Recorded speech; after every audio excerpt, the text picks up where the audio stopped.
Today, I'll walk you through how to replace column values in Power Query using Excel and Power BI, even if you're a total beginner or just need a quick refresher. By the end of this guide, you'll know exactly how to modify your data effectively so you can enhance your data analysis skills. Let's get started. First, open Power BI Desktop. This is your starting point, much like opening a toolbox before beginning a project. Don't worry if your dashboard looks slightly different, the core functionality remains the same. Once you have Power BI open, navigate to the Home ribbon at the top of the screen. Here you'll find an option labeled Transform Data. Click on that to open the Power Query Editor. This is where the magic happens, allowing you to manipulate your data with ease.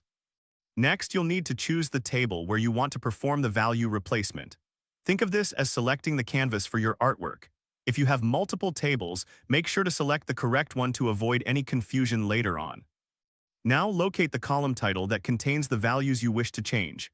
Click on that column title. This step is crucial as it directs Power Query to focus on the specific data you want to modify. With the column selected, look for the Transform section in the ribbon. Here you will see an option that says Replace Values. Click on that.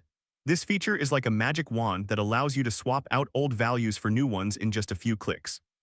A dialog box will appear, prompting you to type in the values you want to replace and what the new value should be. For example, if you want to replace old value with new value, simply enter those terms in the respective fields.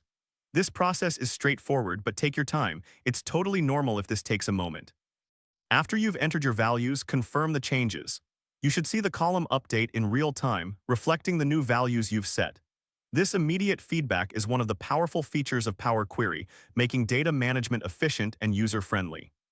Finally, once you're satisfied with the changes, don't forget to save your work.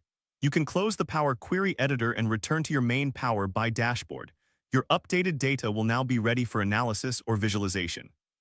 If this helped you out, please give the video a thumbs up. If you run into any issues, leave a comment below. Subscribe for more actionable guides. Thanks for watching.